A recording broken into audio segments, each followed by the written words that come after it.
Bismillahirrahmanirrahim. Alhamdulillahirabbil alamin. Nahmaduhu wa nasta'inuhu wa nastaghfiruh. Wa na'udzu billahi min syururi anfusina wa min sayyiati a'malina. Man yahdihillahu fala mudilla lahu wa man yudlilhu fala hadiya lahu. Asyhadu an la ilaha illallah wahdahu la syarika lah. Wa ashhadu anna Muhammadan abduhu wa rasuluh. Allahumma salli wa sallim ala sayyidina Muhammad wa ala alihi wa sahbihi ajma'in. Amma ba'd. Wa ya ibadallah, ittaqullah, usikum wa iyaya bittaqwallah, faqad fazal muttaqun. Qala Allah subhanahu wa ta'ala, A'udzu billahi minasyaitonir rajim. Hal yastawil ladzina ya'lamuna wal ladzina la ya'lamun. Shadaqallahul azim. Wa qala an-nabi sallallahu alaihi wasallam, "Utlubul ilmi minal mahdi minal mahdi ila lahdi." Shadaqa Rasulullah sallallahu alaihi wasallam. Alhamdulillah, sama-sama kita merapatkan kesyukuran kepada Allah SWT yang telah mengizinkan kita dapat bertemu lagi dalam kuliah kita pada malam ini. Telah kita berhenti 3 bulan 2. Hari ini 23 bulan 2. 20 hari. Allah Ta'ala karantinkan saya buat sementara waktu dengan izin dan limpah doa sahabat-sahabat. Maka dipertemukan balik kita pada malam ini. Mudah-mudahan kita ambil manfaat sihat yang ada pada kali ini. Kita pun tak tahu lama mana. Kita ambil kesempatan ini untuk mempergunakan nikmat yang Allah kurniakan pada kita ini sebaik mungkin. Karena nikmat ini Allah Ta'ala beri pinjam kepada kita. Mudah-mudahan sementara dipinjamkan itu kita pergunakanlah kepada yang baik yang diridai oleh Allah SWT, insya-Allah. Pada malam ini kita nak sambung di muka surat 388, ya, iaitu sabda Nabi SAW, masih lagi dalam tajuk perihal haram, syubhah dan baik. Bismillahirrahmanirrahim. Sabda Nabi SAW, "Manik tasaba malan min ghairi hillih fa in tasaddaqa bih lam yuqbal minhu wa in anfaqa minhu lam yubarak lahu fih wa in tarakahu khalfa dhahrihi kana zadahu ilan nar." Barang siapa yang mengumpul harta dari jalan yang tidak halal tidak halal itu maknanya haram lah. Barang siapa yang mengumpul harta dari jalan yang tidak halal, kelak apabila ia bersedekah tidak akan diterima sedekahnya, dan jika ia membelanjakannya tidak akan diberkati perbelanjaannya, dan jika ditinggalkannya sebagai harta pusaka akan menjadilah harta itu sebagai kayu api yang bakal membakarnya dalam neraka. Shadaqa Rasulullah SAW. Wallahu subhanahu wa ta'ala a'lam bi muradih. Walillahil hamd billahi taufiq. Tuan-tuan dan puan-puan muslimin muslimat rahimakumullah. Dari tajuk yang kita baca ini, halal, haram, syubhah dan baik ini merupakan satu tajuk yang cukup penting untuk kita ambil tahu. Lebih-lebih lagi apabila kita sebagai orang yang ahli ibadah. Ya, kita katalah kita ni sebagai orang yang ahli ibadah. Sembahyang tak tinggal, puasa tak tinggal, zakat, haji tak tinggal. Tetapi soal diterima oleh Allah SWT ataupun tidak amalan kita itu ialah hak Allah SWT. Hak Allah Ta'ala lah yang menentukan sama ada sembahyang, puasa, zakat, haji kita dan lain-lain amalan kita yang kita buat itu Tuhan nak terima sebagai amalan baik ataupun tidak, itu hak Allah Ta'ala. Di mana hak kita? Hak kita memastikan apa yang kita buat itu jangan ada membawa kepada unsur-unsur yang boleh membuatkan Allah tak terima amalan. Yang tadi baik dah, amalan kita buat tu elok dah, sembahyang, puasa, zakat, haji dan sebagainya, sedekah sebagainya, cantik dah, elok dah. Hak Allah Ta'ala lah nak menerima amalan kita tu. Tak ada masalah. Kalau diterima, alhamdulillah, tak mau terima pun nak kata apa. Tapi hak kita ialah memastikan jangan ada amalan-amalan, perbuatan-perbuatan yang boleh mendorong, menyebab Allah Ta'ala tak terima amalan tu. Ini yang kita kena beri perhatian. Soal sembahyang kita ni kalau nak kira berapalah markah yang ada. Ibadat kita ada berapalah markah yang ada. Kalau nak tanya khusyuk, ya Allah, berapa peratus lah khusyuk kita dalam sembahyang? Mungkin Allahu Akbar khusyuk, tak tanya lain dah. Lepas pada tu tanya macam-macam lah. Asyhadu an la ilaha illallah wa asyhadu anna Muhammadar Rasulullah. Tak tanya lain lah. Lepas pada tu lain. Jadi banyak mana Allah Ta'ala nak terima. Walaupun sebanyak itu amalan yang kita buat, kalau Allah Ta'ala nak terima, dia terima. Tetapi kalau dia tak mau terima, apa nak kata? Itu hak dia. Jadi yang kita nak baca pada malam ni ialah hak kita. Hak kita pada, hak kita menjaga perkara-perkara yang boleh menyebabkan Allah Ta'ala tolak amalan kita. Ini yang paling kita perlu perhati. Ya? Sembahyang kita, alhamdulillah, takat tu yang kita mampu. Puasa kita mampu, takat tu je yang kita boleh buat. Zakat haji kita takat matu je yang kita termampu untuk nak memelihara supaya amalan kita ni rasa paling baik pada kita. Tapi soal Allah Ta'ala nak terima, itu hak Allah Ta'ala. Jangan ada sebab-sebab yang menyebabkan Allah Ta'ala tolak ataupun tak terima. Jadi inilah yang menjadi hak kita. Jadi pada malam ni kita nak sebutkan hak yang perlu kita jaga. Jangan sampai kita nak menyalahkan Allah Ta'ala. Jangan sampai kita kata macam mana dulu aku buat banyak sampai tak ada pahala. Macam mana aku buat banyak sampai satu tak terima. Bukan hak Allah Ta'ala nak menolak dan tapi hak itu ialah berpunca daripada kita. Jadi punca inilah banyak hadis-hadis yang menyebutkan tidak diterima amal, tidak diterima amal dan sebagainya. Yang ni lah yang kita nak kena selidik, yang perlu memakan masa yang panjang. Bukan main mengaji 2-3 kali, bukan main mengaji 2-3 bulan, bukan main mengaji 1-2 ustaz, mengaji banyak-banyak. Pasal apa? Baru nak berjumpa perkara-perkara yang boleh apa? Boleh menghalang daripada kita, daripada amalan kita ditolak. Walaupun kita mohon ampun dah kepada Allah Ta'ala di atas apa-apa kesalahan, kesilapan kita. Sama ada yang kita tahu ataupun yang kita tak tahu. Sama ada yang kita sedang ataupun kita tak sedang. Mudah-mudahan Allah mengampunkan. Mudah-mudahan. Jangan kata mudah. Mudah-mudahan. Beza tu no? Mudah dengan mudah-mudahan tu maknanya lebih beza. Pada malam ini cuba kita tengok di antaranya. Bismillahirrahmanirrahim. Sabda Nabi SAW. Nabi dah habaq dekat kita sebagai tanda kasih dan sayangnya dia kepada umat ini. Dia cerita siap-siap dah. Jangan sampai hampa kata lah dulu awak tak habaq. Dah habaq dah. Quran pun dah habaq. Jangan kata lah dulu awak tak cerita. Dah cerita dah. Ya. Baik, apa kata Nabi? Manik tasaba malan min ghairi hillih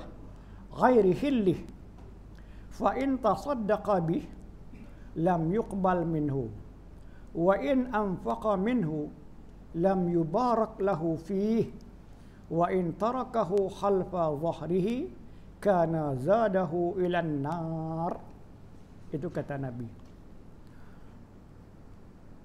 Bukan maksudnya nak cerita kat kita, nak bagi kita susah. Bukan cerita kat kita nak bagi kita payah.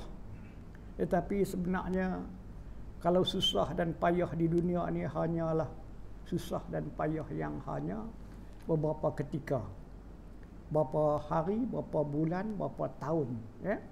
Tetapi yang diceritakan ini ialah takut kita susah di akhirat yang menyebabkan kesusahan yang berpanjangan. Apa kata maksudnya? Barang siapa yang mengumpul harta dari jalan yang tidak halal. Jalan yang tidak halal ni makna haram lah. Termasuk juga yang syubhah. Bagi kita ni, yang haram tu jelas haram. Yang halal pun jelas halal. Yang syubhah itu yang agak sukar sikit. Tapi kalau terang-terang halal, terang-terang haram itu pun masih lagi kita nak mendekatinya, itu maknanya kita sengajalah menempah, ya, menempah perkara keburukan itu untuk diri kita sendiri. Itu yang katakan menzalimi diri kita sendiri, ya. Jadi dikata barang siapa yang mengumpul harta dari jalan yang tidak halal, ya, kelak apabila ia bersedekah tidak akan diterima sedekahnya. Orang terima sedekah kita. Kita ada duit banyak, kita sedekah ke orang, mentang ramah orang terima, kan? Salah ke orang terima? Orang yang terima tak salah. Kita yang terima, kita yang bagi boleh bagi. Tapi yang kata tidak akan diterima sedekahnya ialah tidak akan diterima pahala sedekahnya, kan? Yang kita buat tu ialah pahala. Pasal apa sedekah? Pahala di akhirat. Pasal apa buat ni? Mengharapkan pahala di akhirat. Tapi dia kata sini, apabila ia bersedekah tidak akan diterima sedekahnya, maknanya tidak akan diterima pahala sedekah. Sedangkan pahala sedekah ni, Allahu Akbar, banyaklah benda-benda yang boleh menyebabkan membantu menolong kita akibat daripada kita bersedekah. Kalau apa? Kalau sedekah tu diterima. Tapi kalau sedekah tu tak diterima, maka tak ada apa-apa lah. Pasal apa? Salah Tuhan ke? Hak Allah ke? Hak kita. Apa dia hak kita? Mencari jalan, mencari harta jalan yang tidak halal. Itu kerja kita. Itu kerja kita. Yang boleh kita buat, yang boleh kita tinggal. Tapi kalau kita buat, memang itulah hak kita yang menyebabkan Allah Ta'ala tolak amalan kita. Kalau hak yang kita buat elok tadi dengan tak ada apa sebab dah, Allah Ta'ala nak terima, itu hak dia. Allah Ta'ala nak tolak, hak dia. Tapi kalau ada sebab tu daripada kita, maka itu adalah hak kita untuk nak memastikan aku dah buat elok dah. Itu hak Allah Ta'ala lah. Dan jika ia membelanjakannya tidak akan diberkati perbelanjaannya. Ya, kalau kita belanja, khususnya belanja anak isteri lah, bagi makan, bagi menafkah anak isteri. Hasil dia ialah berkat perbelanjaan itu. Berkat apa dia? Di dunia. Di dunia tak nampak berkat. Berkat juga akhirat. Yang Allah Ta'ala berikan keberkatan itu ialah di akhirat. Sebab keberkatan di dunia ni tak nampak. Keberkatan di dunia ni tak berasa apa. Tapi keberkatan di akhirat barulah kita nak rasa menyesal. Ya Allah, kalaulah aku buat gitu, kalaulah aku buat begini. Berapa banyak, pasal apa dia? Aku sedekah RM10 juga, dia sedekah RM10 juga. Tapi pasal apa dia dapat banyak? Pasal apa aku tak dapat banyak? Itu barakah yang Tuhan nak bagi kita. Dan jika ditinggalkannya sebagai harta pusaka, pula dah cari banyaklah. Betul lumuh. Betul lumuh cari harta pusaka, harta untuk nak tinggalkan kepada anak. Takut anak susah. Takut anak isteri yang hidup di atas dunia susah. Biar kita duduk dalam kubur susah tak apa lagi. Jangan mereka duduk atas dunia susah. Dan jika ditinggalkan sebagai harta pusaka, tu yang kita dah duduk kata tu apa? Ayah sabu anna malahu ahladah. Dia cari harta, dia sangka bahawa harta itu akan mengekalkan dia. Tapi sebenarnya harta itu akan jadi apa? akan menjadilah harta itu sebagai kayu api yang bakal membakarnya dalam neraka. Bukan menyenangkan kita, tetapi menyusahkan, membebankan kita lagi di akhirat. Hasil daripada apa? Hasil daripada kita cari jalan, cari harta dengan jalan yang tidak halal, bagi anak bini makan waktu hidup, bagi anak bini makan waktu kita dah mati, maka akibatnya kita yang menanggung. Allahu Akbar. Ini yang kata hak kita. Hak kita apa? Hak kita cari, hak kita tinggal. Ya, apa yang kita cari, apa yang perlu kita tinggal. Kalau kita cari yang halal, kita tinggal yang halal. Kalau kita cari yang haram, maka kita tinggal yang haram. Hang cari yang halal, dapat faedah di dunia, dapat faedah di akhirat. Hang cari yang haram, dapat faedah di dunia, tapi musibahnya di akhirat. Musibah dunia, jangan katalah, ya, berapalah sangat. Tapi musibah akhirat yang kita paling takut sekali kerana berat dan lamanya. Berat dan lamanya. Sekarang ni musim panas. Kita fikir panas ni tak tahan lah. Itu panas, bukan panas kita duduk di panas. Panas tapi kita duduk dalam rumah, kita rasa tak tahan. Cubalah fikir-fikir sama macam mana kalau aku duduk di padang mahsyar. Terus kira neraka lagi. Duduk di padang mahsyar. Berapa hari, berapa bulan, berapa tahun. Ada minum air, ada duduk buah teduh. Kena fikir ke situ baru kita nampak akhirat tu besar. Dunia ni susah, memang susah. Tapi susah dunia ni alah sikit sangat. Susah akhirat tak dapat nak bayangkan. Tapi itulah kalau kita ni boleh bersembang, boleh bercakap dengan orang yang duduk dalam kubur tu, no. Orang sekali-sekali pun hentak mesej ke ataupun WhatsApp ke mana ke, tanya-tanya tengok apa habaq sana. Depa pun habaq mai kat kita. Senang kita dengar kalau depa senang. Susah kita dengar kalau depa susah. Tapi pasal tak dengar, semua pi yang hampir yang baik pun serupa, yang jahat pun serupa, sengak sunyi. Kalau betul kita esok pun sengak sunyi betul jugalah kita rasa. Macam tak ada apa-apa. Apakah itu? Tapi itulah kita ni jangan berpandang hanya dengan pandangan mata kepala, tetapi pandanglah dengan mata hati.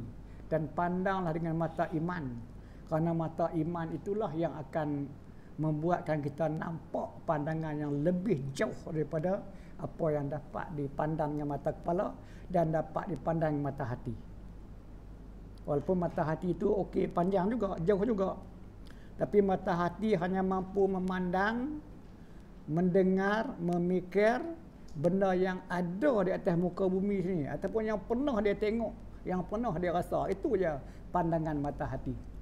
Tapi kita kena buat pandangan dengan pandangan mata iman, barulah kita nampak jauh lagi. Bukan wawasan 20, dah terlepas dah di sana 20 dah nak. Dulu kemarin Dr. Mahathir duk sebut watan 20 kita pun berasa sampai kada aku ni 20. Waktu tu negara maju, seronok kita. Mai 20, mai Covid. Habis cerita. Maju sungguh duduk di rumah. Tak payah kerja, maju sungguh. Tak payah kerja. Itu 20 yang kita hanya mampu dengan mata hati kita untuk 20. Mungkin main dalam teriakan datang dia kata 20-50 pula kan. Tapi tak apa, okey, yang tu tak ada masalah.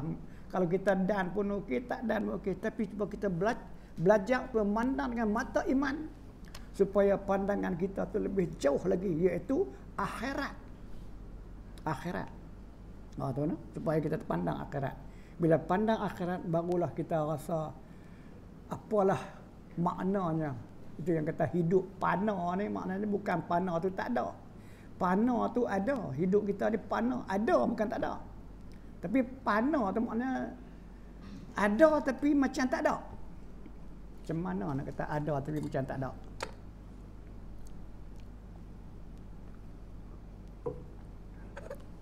Contohnya macam ni, senangnya.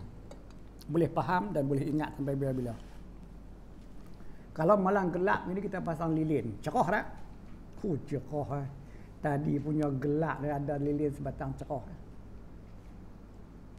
Kemudian mai zaman pelita Goslin. Kan? Zaman pelita Goslin.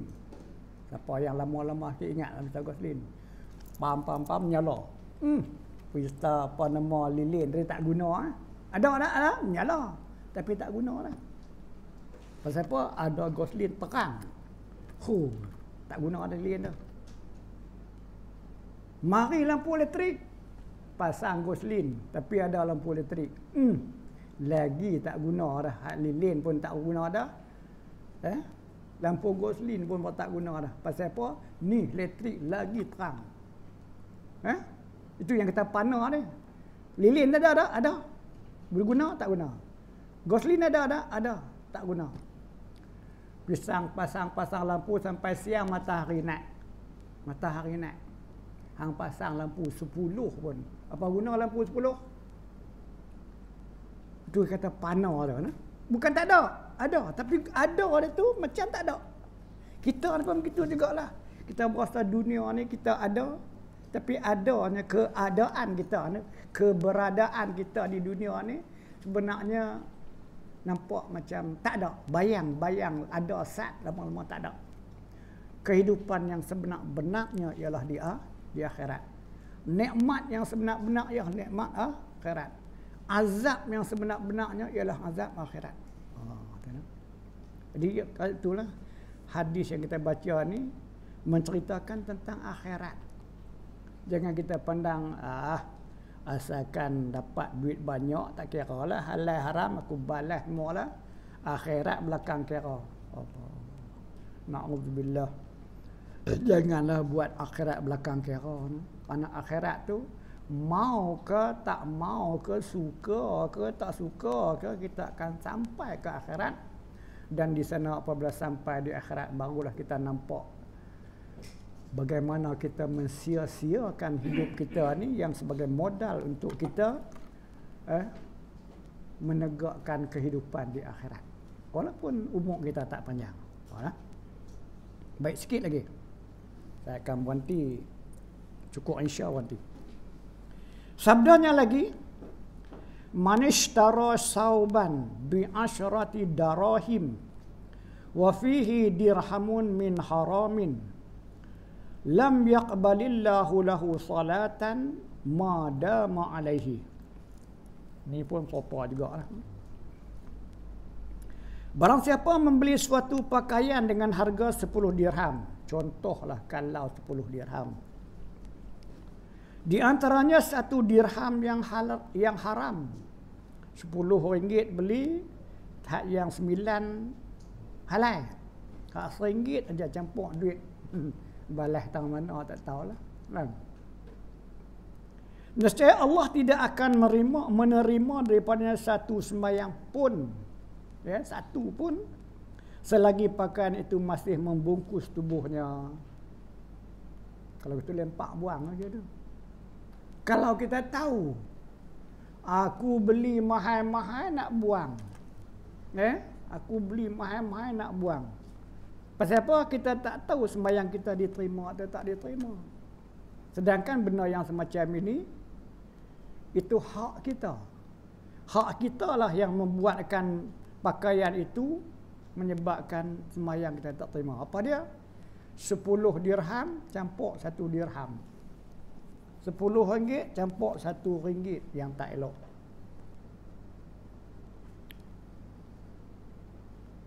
Kita semua sama-sama berfikir tentang istilah loan hari ini. Loan. Memanglah kita ni loan tu satu perkara yang tak dapat tidaklah. Kalau tak ada loan kita tak boleh nak buat. Beli kereta ke, buat rumah ke apa kan. Tapi dalam zaman moden sekarang ni kita ada perbankan Islam, sistem perbankan Islam. Selain daripada perbankan yang bukan Islam lah. Jadi oleh kerana ada alternatif, ada pilihan yang boleh kita buat. Mungkin kita sekali dengar kita kata, perbankan Islam ni mahal. Perbankan konvensi tu tak mahal, murah sikit. Sedangkan dalam perbankan Islam ni dia ada panel Islam dia ada. Panel syariah dia itu ya. Bagaimana nak menjadikan benda yang haram itu jadi halal. Bukan memang sebenarnya benda yang sama. Tapi kaedah dia tu bila cara kaedah jadi haram. Kita beli satu barang 10,000 contohnya. Hutang 10,000. Kemudian dalam masa yang sama dia kata faedah 2%. Dia tak kata bunga, dia kata faedah.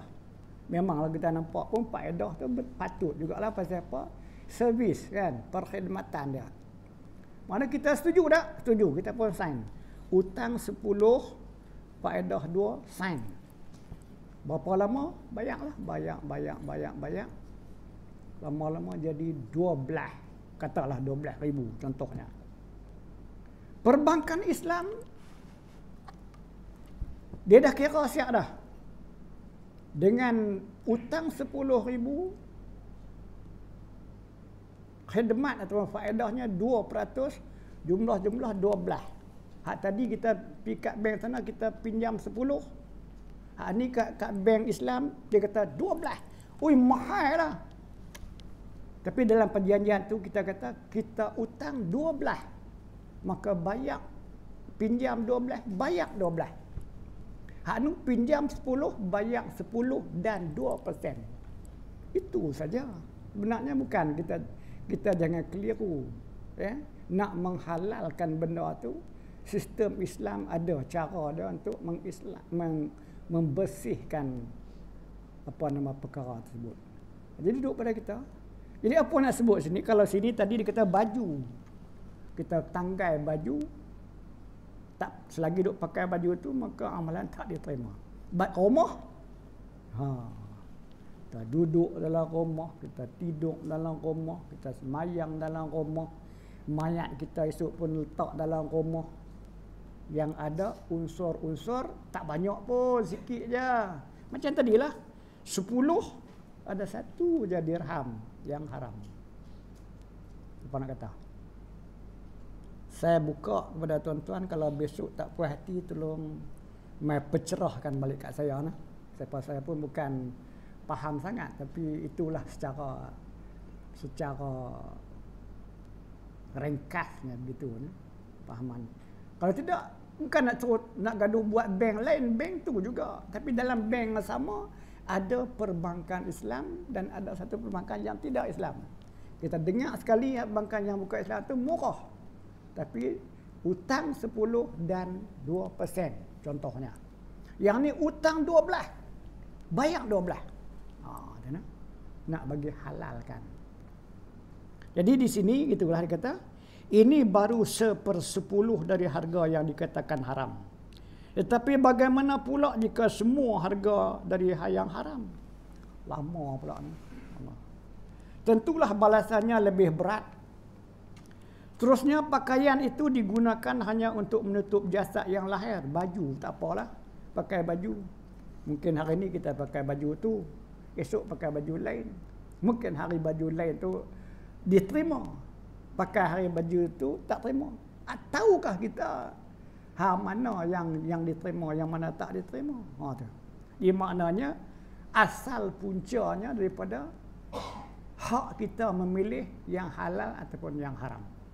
Kita memilih yang halal daripada asal, walaupun dah terkena juga yang haram, maka itu kita mohon ampunlah kepada Allah Ta'ala, kerana ya Allah, ampunkanlah dosa aku yang mana yang aku tahu dan yang tidak tahu, yang mana aku sengaja atau yang tidak sengaja, ya, minta ampunlah.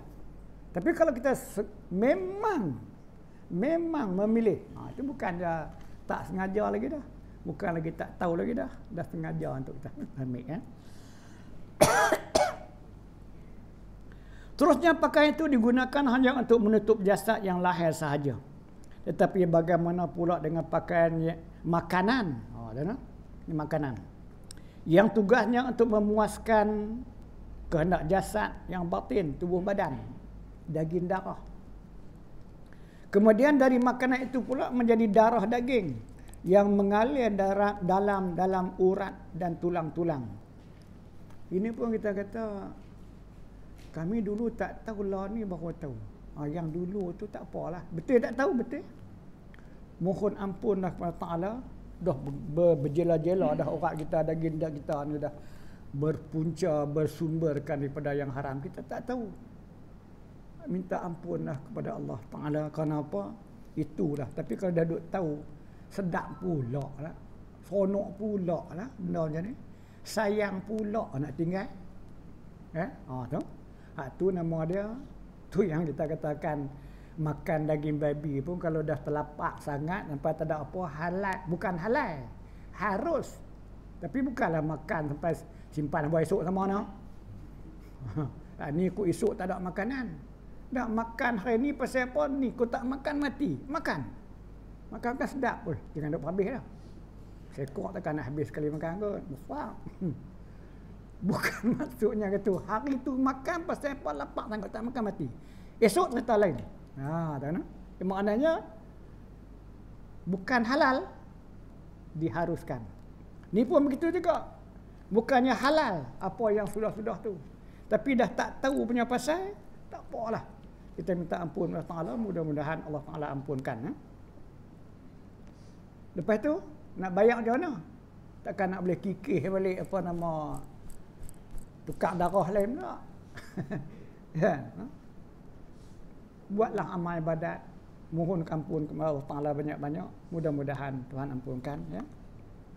Dan seluruh anggota badan, ingatlah baik-baik dan renungkan perkara ini sedalam-dalam. Fikir sungguh-sungguh lah. Jangan duk mula benda yang haram, jangan duk mula. Bila dah mula, pada peringkat mula kita kata haram. Mula-mula tak apalah, lagipun nak cari yang mana lagi, ambil bila. Lama-lama tu mana ada, kalau duk kira halal haram sampai bila. Lepas tu lama-lama kalau orang tegur dia marah lah. Hampa tu boleh cakap. Jadi malah pasal apa dah jadi sayang, benda tu dah jadi sayang. Jadi itulah yang menyebabkan tertutup pintu hidayah ni apabila makan makanan yang haram, tertutup pintu hidayah. Sedangkan hidayah tu di antaranya apabila kita berhidayah, ada hidayah, Allah Ta'ala akan permudahkan kerja-kerja Islam kepada kita. Di antaranya solat, mau semayang. Dalam semayang tu kita berdoa, ihdinas siratal mustaqim, ihdinas siratal mustaqim. Lama-lama Tuhan tunjukkan, maka terbukalah hidayah tu. Maka akhirnya baru dia nampak mana yang halal, nampak mana yang haram, nampak mana yang dosa, nampak mana yang pahala, mana yang boleh, mana yang tak boleh. Sekarang ni buta hati kita ni disebabkan kita tak diberi hidayah Ta'ala, dan kita pula tidak berusaha untuk memilih untuk mendapatkan hidayah dari Ta'ala. Jadi menyebabkan buta dan terus buta selama-lamanya. Orang yang buta selama-lamanya tengok dia ada susah jalan. Dia jalan biasa. Kita cuba buta berapa hari. Pasal jarang kita buta, kita pasal susah. Tapi kalau orang tu dah terlalu, dah selama-lama dah buta, dia tak susah. Siang, malam, pada dia cerah masa depan. Kalau kita ni cerah masa depan, gelap mengkelang labut. Pada dia tak ada apa-apa. Pasal apa dah biasa. Jadi ini bang. Dan renungkan perkara ini sedalam-dalamnya. Jangan lupa memelihara diri dan takwa kepada Ta'ala. Takwa maknanya peliharalah. Takwa tu makna imtisalul awamir wajtinabun nawahi. Itu yang takwa. Junjung apa yang disuruh, tinggal apa yang ditegah, itulah takwa. Maknanya nak boleh junjung, nak boleh tinggal. Kalau tak ada hidayah, tak akan boleh buat. Tapi kalau benda yang bukan apa nama kebajikan, kalau dah diselaputi dengan bukan hidayah, dia boleh buat lebih pada tu pun dia boleh buat. Jadi kita berhenti kat sini dulu. Kata Ibn Abbas radhiyallahu an, Allah tidak akan menerima sembahyang seorang kamu selagi ada dalam perutnya ada sesuatu yang dari haram. Wallahu subhanahu wa ta'ala a'lam bimurad.